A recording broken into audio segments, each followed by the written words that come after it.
All right, we are live tonight. Thursday evening, February 12th, about 7 o'clock.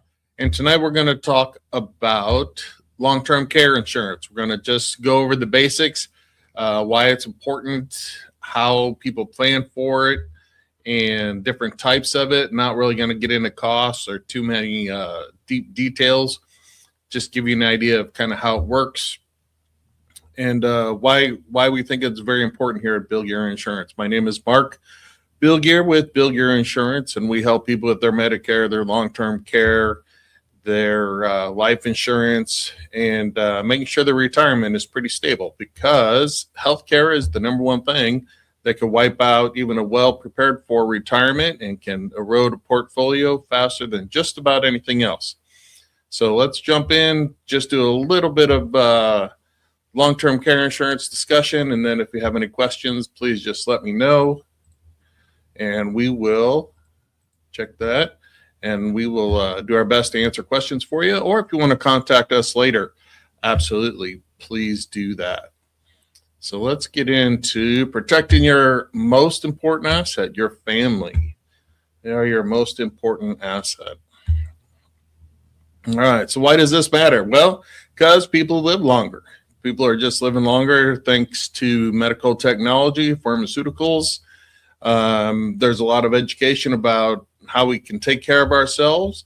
Whether we take that advice or not is a different matter, but modern medicine can do great things. There's a lot of chronic illnesses. So chronic illness is what's going to stick with us longer. Those are the things that don't go away versus acute illness. That's like having an accident and something heals and gets better. Cost of care for these chronic illnesses can derail the best laid retirement plans. So we want to make sure we have protection against that. And that doesn't mean you have to have a huge portfolio to protect or a huge estate. It means you don't want to run out of money, because you planned on a certain amount of money you should be able to live on. And if something comes up and has to take most of that away, then what are you going to do? And also, I want to stress, this is not just about nursing homes. So many times when people talk about long-term care, they just assume that we're talking about a nursing home, and they have this terrible image of a little old lady sitting in a wheelchair, pushed face forward into a corner and forgotten about. That's not what we're talking about. We're actually talking about care, people being taken care of and getting to live, hopefully, in their community and with loved ones around them. And if not, then at least in the best situation that they can provide for themselves, or someone else can provide for them too. So again, it's not about dying. It's about living longer than expected, which is happening to a lot of people. There's also, I'm going to touch on it a little bit more. You're going to find there's going to be a shortage pretty soon of long-term care resources, people, places, things like that, because the baby boomers are all hitting that age, right? The first baby boomers just hit 80 years old. That's when it really kicks in, long-term care. And there's so many of them that it's going to be one of the fastest growing job markets, that's for sure, long-term caregivers. So when is it needed? Well, it's needed if you have a physical impairment, some sort of chronic medical condition that can be managed by medication or therapy, but it can't be cured by either one. So what does that mean? That means you're going to live with it for a long time, right? Things that people maybe used to die of pretty fast, people just don't die of anymore. Now we live with them, they can treat them, we can go about our daily business, but then it gets to a point where we're not fully functioning anymore and we might need some help. So these will compromise our ability to get through our daily routines, some of the most basic activities. Or as opposed to physical impairment, it becomes a cognitive impairment, and that's a major decline in your intellect, making it difficult for you to safely interact with your environment. So a lot of the people talk about cognitive impairment, dementia, Parkinson's, Alzheimer's, things like that. Really what that becomes is a safety issue, because once people are having memory issues or cognition problems, then they forget that the oven is hot, or they forget where they are, or they forget where they're going and things like that. So they may physically be okay. They don't have a physical impairment, but because of that cognitive impairment, it becomes quite necessary to provide them 24-hour care just as a safety precaution. However, both of these conditions require what we call custodial care. They're not medical care. The medical care, that's going to be handled by medical insurance, most likely. Custodial care, however, is not covered by Medicare. It's not covered by Medicare supplements, and it's not covered by Medicare Advantage plans. So I do a lot of Medicare. I help a lot of clients with their Medicare needs, and they always ask about long-term care, and I have to tell them, this type of care is not covered. If you need to go into a nursing home, it's not going to be paid for by Medicare. It's only your health care. So what exactly is custodial care? Well, custodial care helps with what we call the activities of daily living. Well, what are the activities of daily living? Whoops.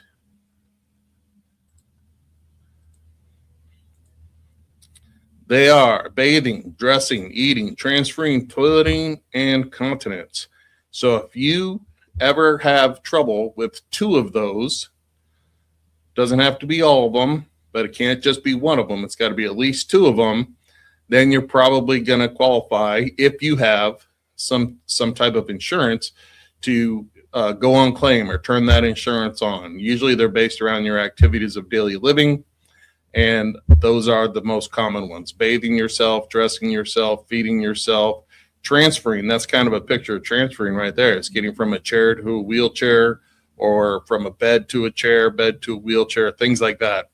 Toileting, getting in and out of the bathroom on your own. Cleaning yourself, if you're having trouble with that, that's one of them, or just plain old continence issues. So those are the activities of daily living. That's what long-term care is usually based around. So where do people get help if they need help like that? Well, there's a couple of regular care settings. One is home care. So you want to stay at home. And honestly, that's what most people choose to do nowadays. If possible, they'd rather live at home, whether that means professional people come in and help them. They hire people, they pay people, or if they have someone in their family or a neighbor or someone who they go to church with. Something like that. Quite often it ends up being a child, ends up being one of the children in the home. It often starts with the spouse, but if two spouses are both elderly, quite honestly, one spouse can't take care of the other. So I might touch on a few personal experiences here in just a second. Assisted living home. If you just can't live on your own anymore and there's nobody there that's going to be able to help you or spend that amount of time with you, helping you, you could go to assisted living where you live primarily on your own, but there are people there to help. A skilled nursing facility, if you need a little bit more help, an actual nursing home where they basically take care of you, make your meals, do everything for you. And then, of course, memory care, which is just another version, but it's geared towards people that have some of those cognitive issues that may or may not have physical issues, but cognitive for sure. So what's the probability? I'm going to talk a little bit more about this. I don't have a lot of slides on it because you can find any statistic you want, quite honestly. So the probability that you'll find most often in any sort of search is that roughly 70% of people 65 and over will need some type of long-term care. And so I repeated some type of care. That doesn't mean they're going to live in a nursing home, doesn't even mean they're going to live in an assisted living facility. It means at some point in their life, they may need help with two of their ADLs. It could be recovery after some sort of major surgery or major accident, if it's going to last for more than 90 days or to a year or something like that.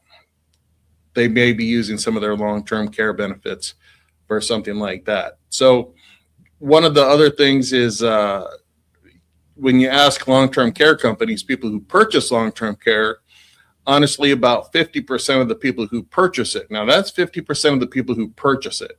Remember, a lot of people don't purchase it. In fact, most people don't purchase long-term care insurance. But about 50% of them end up having to turn it on. So what's your chance? Well, your chance is either 0 or 100% or somewhere in the middle. If anybody really knew for sure, this would be a super easy process to go through and make a decision. Generally, women will need care longer than men. If they need it, Men are a little less than 2 years. Women are a little closer to 3 years. Again, averages are, averages. Everybody's going to be different. Some of the longest ones have been going for 12, 13, 14, 15 years. The insurance companies have paid well over $2 million for these people. There's just no way of knowing. If we could know it, the whole question would be moot. And the dementia care, like I said, a lot of times if it's just cognitive and you're not having a lot of physical problems, then that can last multiple years, and that can become very expensive and very troubling for the family and all the people around who are trying to provide that care. Most long-term care actually begins at home. That's why I said we don't want to focus on a nursing home. We want to focus on care, because care usually begins pretty slow, and it usually begins at home. And I'll give you a simple example. Somebody is getting older and, they're still getting around. They're on their own. Maybe they're widowed, right? So it's somebody living by themselves. But now they feel like it's unsafe to drive after dark. That's all right. There's tons of older people who don't want to drive after dark. I don't like to drive after dark too much either. But, that's no big deal. We see that all the time. Well, then they don't want to go on highways even during the day. And then they don't want to go more than 2 miles. And then they get in an accident one day close to home. And pretty soon, they're not driving. Well, that's not one of their ADLs, but you can see the progression of that person losing the ability to start doing things. Because then what's going to happen is things at home are going to start dropping off. Right now, they're forgetting things. They're forgetting to take medicine. They're forgetting what they need from the store. They're forgetting to ask someone to go to the store for them, or they're too embarrassed. They don't want to ask. So they go without food. And when somebody goes without food, they become weaker. So if they're already fighting a chronic condition, it's going to get worse, right? Or they just eat improper foods or too much junk food, things like that. So it really starts slow, and then all of a sudden you're in it. And if you're not prepared for it, or you don't have a plan for it, once you need it, you can't have it. That's one thing about almost every type of insurance. Once you need it, you can't get it. So what does care cost now? This is just a screenshot, so I can't go in and make changes to it. But you can see I picked Fort Worth, Texas. We are based in Dallas, Fort Worth. I picked the year 2025. And then just what the monthly cost would be. So just to have a home health aide come would cost on average about $6,200 a month in the Dallas-Fort Worth area. If I wanted to go into assisted living, it would cost me about $5,300, $5,400 a month. That would be for the rent, right, in an assisted living community.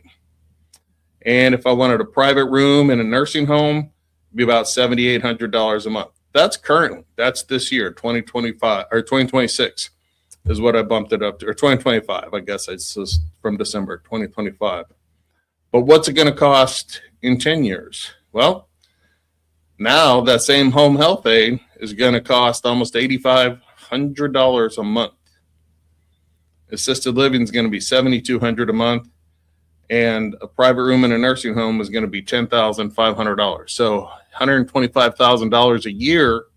And, that doesn't include my medical care. That doesn't include if someone is going to travel to live by me or to be near me or all the other things that go in. That's just to have the place to live and get along every day. That's pretty expensive. If you have $500,000 saved, that's awesome. If you have to put $125,000 out of pocket, you're going to run out of money real fast. So that's what we're trying to do, is keep that from getting chipped away at. But maybe more importantly, not more importantly, but just as important, is what's the impact on your family? So what would the consequences be to your loved ones if you ever needed care? Well, there's going to be two sets of consequences. The first one is the emotional consequences. And I can tell you that I've had 3 experiences with long-term care very close to me. And the emotional and physical well-being of those who become caregivers and those around the caregivers is the first thing you usually notice, because it's very, very hard on the caregiver. So what happens when a child becomes a caregiver? Because remember, it's almost always a child that becomes a caregiver once the other spouse, if there is another spouse, is unable to help. Well, providing care to chronically ill people makes healthcare givers chronically ill. We had the experience of my father-in-law, after his wife passed away, he had to come live with us in our house. And my wife, his daughter, who was an only child, so there were no other options, she became his caregiver. In addition to, we had 2 teenage boys at the time, and myself, and her full-time job. And in addition to that, now she had to take care of her dad, who was a kidney patient on dialysis with home dialysis, which required her to be home every night to hook him up at 9 in the morning and up every morning to take him off the machine. And we could see it. It changed her. She was becoming very stressed, very worn out. It was just hard to watch, but at the same time, she wouldn't have done anything different because she's going to take care of her dad. And that's what most people do. So it usually forces that child to put aside her or his own life because they don't have any other choice. And we went through the motions of trying to have a regular life, but it wasn't normal. You have a grandparent living in your house all of a sudden and hasn't lived there before, and they're sick all the time. Even my teenage boys, they both came home and found granddaddy on the floor a couple of times in the bathroom. He had forgotten that he couldn't walk, and he had tried and he fell, and they'd hear it and they'd rush into the room and they had to pick him up. So that was pretty traumatic for everybody. And sometimes providing care doesn't really bring the children together. Maybe one lives closer and feels like they're doing everything, or some chip in more money and the others don't have any money, or just don't feel the need or the urge because they're not that close. Sometimes it tears them apart. So what we share with people is how it works. If somebody needs long-term care, quite simply, if you need care over a period of years, your life is not going to end, but somebody else's is. These families, they struggle a lot, and they struggle against the odds to keep people at home. And sometimes you look, and we've actually had people ask us, why are you guys doing that? Well, because if you have to make a place